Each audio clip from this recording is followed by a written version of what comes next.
Hoy en Fórmula TV hablamos con uno de los protagonistas de La Alquería Blanca, Alex Gadea. ¿Cómo estás? ¿Qué tal, Héctor? Muy bien, aquí estamos. ¿Cómo te ha tratado la vida en estos tiempos de coronavirus? Pues la verdad que bien, yo soy de ese porcentaje de afortunados que, a pesar de la dificultad que hemos vivido durante este 20 y parte del 21, no he tenido, ni lo he sufrido en mis propias, ni tampoco he tenido familiares cercanos que lo han padecido, así que bueno, muy consciente de lo que es, muy consciente de la gente que ha pasado por graves dificultades, no solamente de salud, sino también adheridas a la pandemia, económicas, laborales. Pero bueno, ya empezando a ver la luz al final del túnel, creo. Bueno, de momento tienes nuevo proyecto en Apunt, que es el regreso de La Alquería Blanca con su temporada 12, que ha funcionado muy, muy bien, con datos excelentes de audiencia, no sé, como 4 veces superiores a lo que ronda habitualmente la media del canal. ¿Esperabas este recibimiento? Pues la verdad que no. O sea, vamos a ver, sabíamos que La Alquería era un coloso allí en la Comunidad Valenciana, pero la televisión ha cambiado mucho en los últimos años. Tú piensas que la serie estuvo 8 años sin emitirse desde el cierre del anterior Canal Nou. En esos 8 años ha cambiado el mundo y sobre todo ha cambiado el modo de consumo, ha cambiado el mundo de la televisión, la entrada de las plataformas, la forma de consumir. Entonces, bueno, era muy consciente de la dificultad que implicaba, sabiendo que era una serie que generaba mucha fidelidad. No solo eso, enfrentando La Alquería Blanca en su día de estreno al documental de Rocío Carrasco, que es como que ha roto todos los audímetros.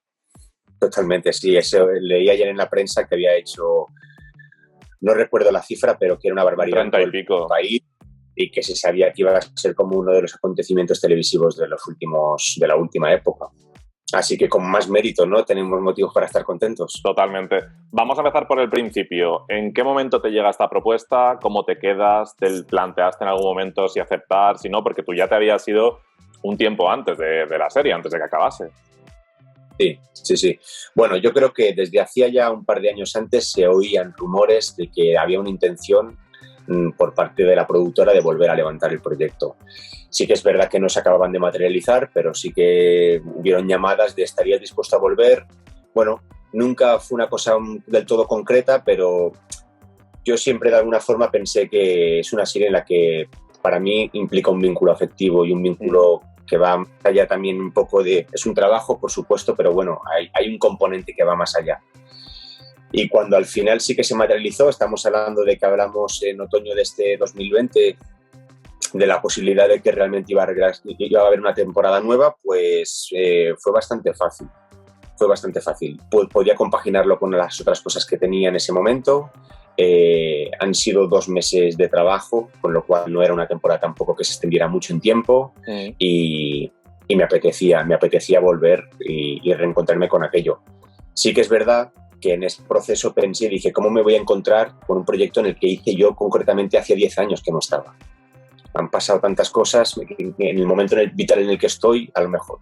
Pero la verdad que se disipó muy pronto esa duda. En cuanto pisé los platos otra vez, me reencontré con los compañeros y volví a leer esos guiones, entendí por qué me lo pasé tan bien y por qué fui tan feliz en aquel periodo previo, con 25 años, cuando empecé a hacerla. ¿En qué punto te has encontrado a Diego? ¿Qué ha sido de él en todo este tiempo? Aunque realmente en tiempo de La Alquería no ha pasado demasiado, es como que se obvia un poquito el paso del tiempo y vuelve en una temporada que está marcada por una investigación y un juicio. Sí.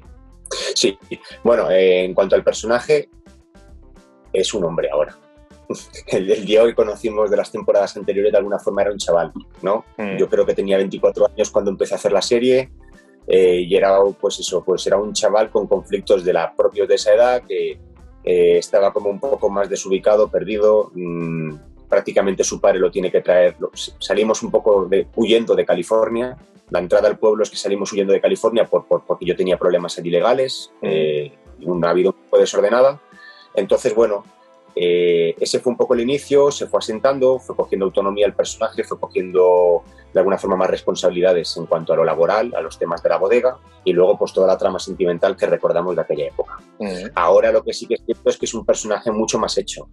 Es decir, el tiempo ha pasado en un balde, no solamente para los personajes, sino también para los actores, con lo cual se nota que hay como son más edad, más peso, son personajes que tienen otra dimensión, más acordes al momento en el que estamos los actores ahora mismo. Sí que te puedo decir que ha sido un reencuentro bonito, que ha sido un reencuentro en el que de repente dije, qué suerte de personaje y qué bonito es, cómo lo sigo disfrutando.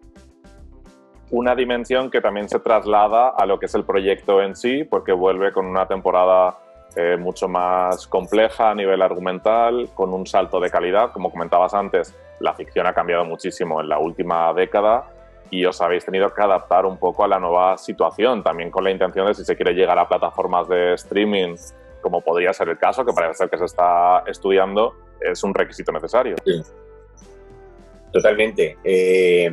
Bueno, yo creo que una de las grandes bases que ha tenido siempre la serie ha sido su guión. En ese sentido, creo que Paco López Diago, el creador de la serie, supo generar una historia, un proyecto en el que el equilibrio, siendo una serie popular, en el que es difícil, una serie popular que además de alguna forma está pensada para que la pueda ver gente de muchos perfiles y muchas edades diferentes, mantiene esos dos grandes universos que son pues las grandes sagas familiares, ¿no? Te puedo hacer referencias de Falcon Crest, Dallas, sagas de poder, grandes familias enfrentadas, dramas personales, y al mismo tiempo tienes lo otro, que es la trama cómica, la trama ligera, con personajes que tienen mucha importancia, como pueden ser Tonet, Sento, Ferry, etc. Esa conglomeración, yo creo que la esencia la se mantiene, para mí con unos capítulos que para mí recuerdan o tienen la esencia de lo mejor que yo recordaba de la Alquería antigua, de aquella época, y luego sí, en cuanto a lo que dices, es verdad que ha habido para mí un salto cualitativo enorme en el tema técnico. Se ha grabado con unas cámaras Alexa, estamos hablando de que la factura va a ser muy diferente, es muy diferente a la que en su momento había, y es verdad que, bueno, que la factura y la iluminación son acordes a todos los estándares de series que estamos viendo ahora, no solamente en abierto, sino que también ves en plataforma. ¿Crees que existen posibilidades de que una serie como La Alquería Blanca funcione más allá de las fronteras de la Comunidad Valenciana a través de alguna plataforma?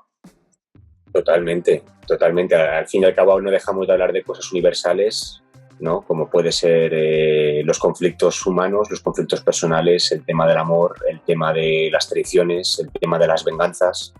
Eso es un lenguaje universal en la ficción de todo el mundo y podría perfectamente dar el salto. Sí que es verdad que nosotros no arrancamos una serie nueva, nosotros partimos en esta nueva temporada con unos personajes que ya existían, con un universo que ya estaba creado y que el público valenciano lo conocía.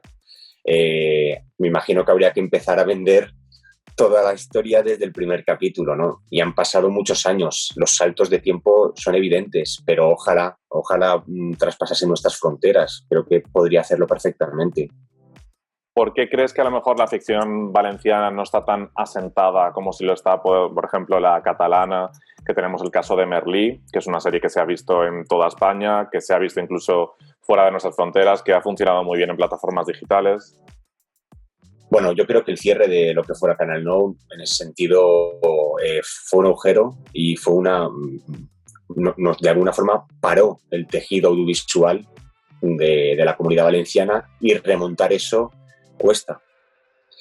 Así como TV3, La Galega, ETV, incluso Canal Sur, aunque Canal Sur en ese sentido tiene menos ficción, son cadenas que han seguido sobreviviendo y de alguna forma han seguido generando contenido. Aquí ha habido que hacer como un esfuerzo de volver a generar un tejido audiovisual, no solo de ficción, de televisión, y eso nos ha dejado un poco unos pasos por atrás.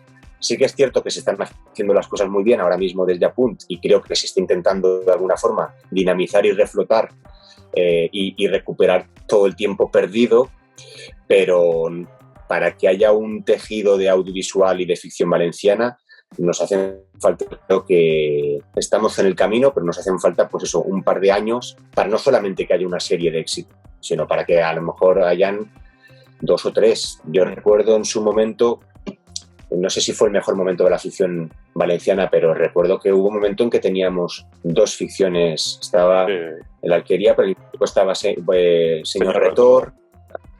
Al mismo tiempo creo que también estaba La Capo. llegamos a hacer 3 ficciones prácticamente en emisión. Eso para mí sí que genera un tejido importante que da oficio no solamente que da oficio a mucha gente y da trabajo a mucha gente y que genera espectadores y que genera trabajo. Apunt está ahora mismo está intentando aprovechar al máximo el escaso presupuesto que tiene, porque realmente es una serie muy low cost, aunque para Apunt sea una gran apuesta. ¿Qué limitaciones has notado a la hora de trabajar en esta ficción autonómica? Tú que estás acostumbrado a grandes series de ficción nacional, no sé cómo puede ser un Toy Boy, que cuenta con mucho más presupuesto. Sí, pues hombre, los tiempos de ejecución, evidentemente.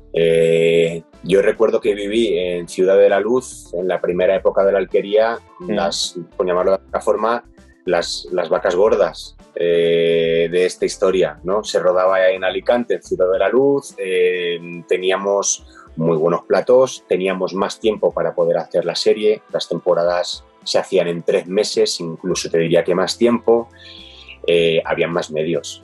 Ahora hemos intentado hacer lo mismo, pero con un poquito menos de tiempo y bueno, y se acepta, se adapta uno a hacerlo, hay que adaptarse a las situaciones que estamos viviendo y, como te decía antes, en este periodo de tiempo han cambiado muchas cosas, ha cambiado el mundo.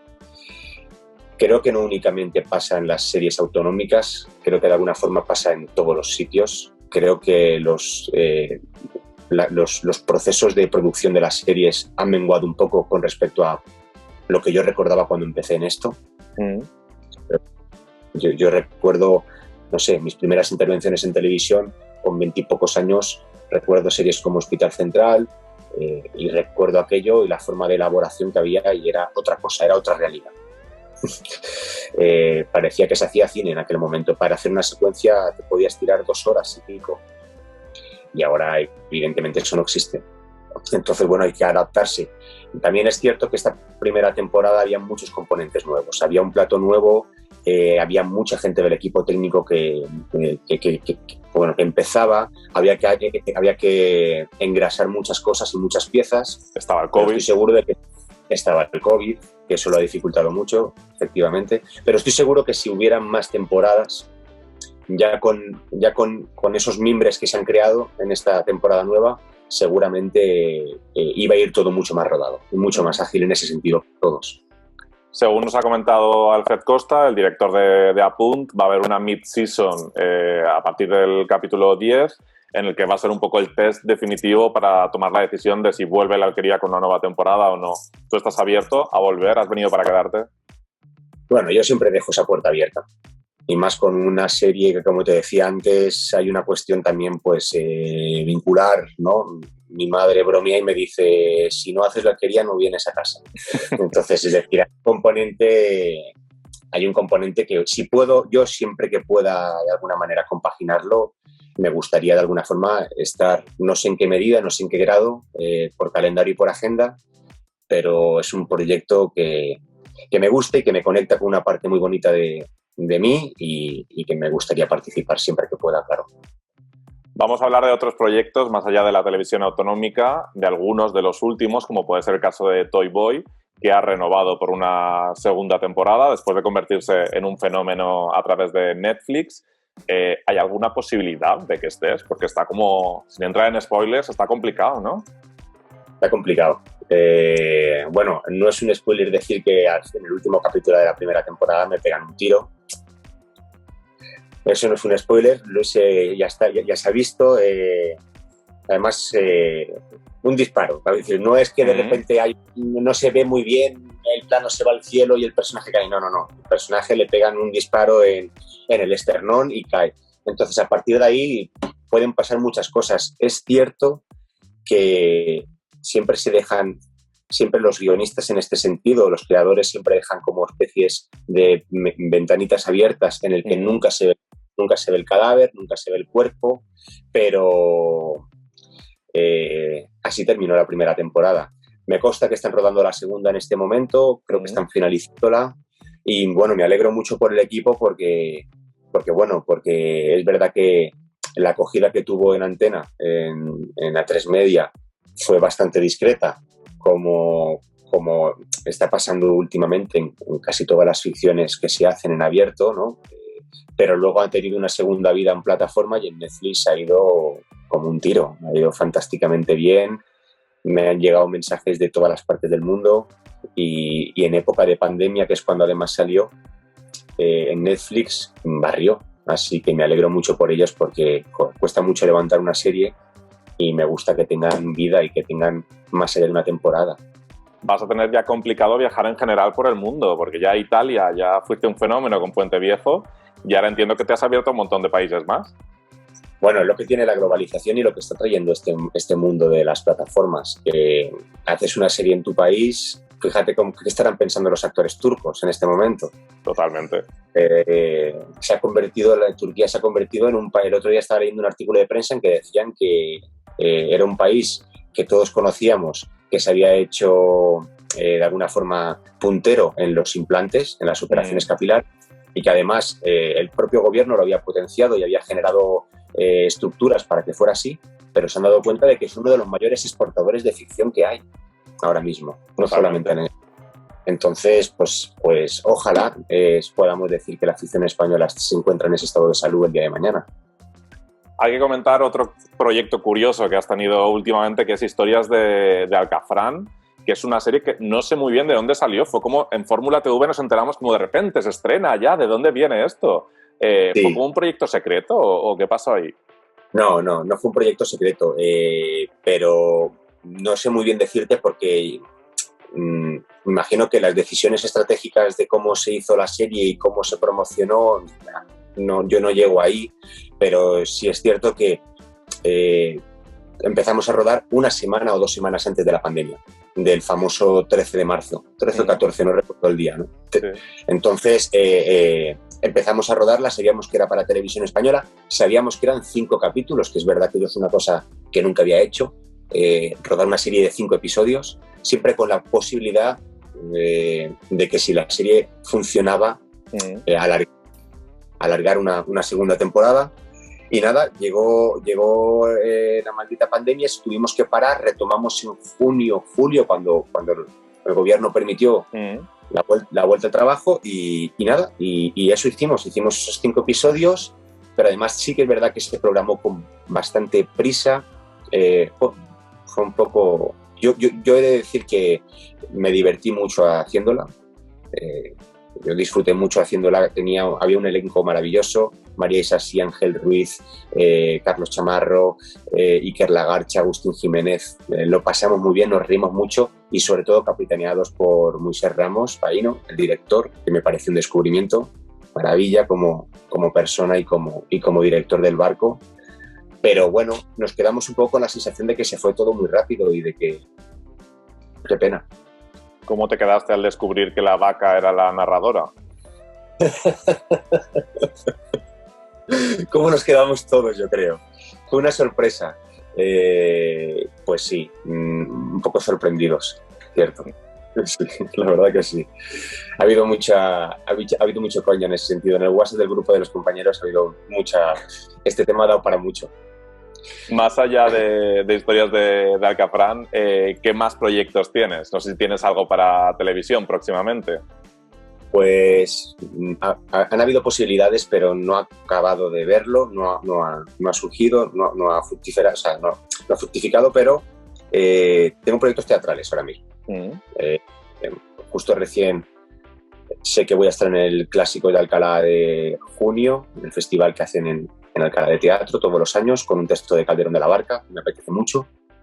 Y sé que para finales del 21 también arranco con un texto de Rudolf Sidera, que va a dirigir Juan Carlos Rubio, que si no pasa nada, pues estrenaremos en enero del 22 con una gira también bastante extensa. Eso es lo más inmediato y luego, pues, sobre el tema de ficción valoraremos qué opciones hay y lo que más nos interese, pues haremos. Genial, pues bueno, de momento te podemos ver todos los domingos en el prime time de Apunt con 18 capítulos de La Alquería Blanca. Eso es. Muy contento en ese sentido, claro que sí. Muchísimas gracias por todo, Alex. Esperamos hablar contigo pronto para que nos cuentes más proyectos en televisión. Claro que sí, Héctor. Un placer, como siempre, hablar contigo. Que vaya muy bien. Cuídate. Muchas gracias. Un abrazo.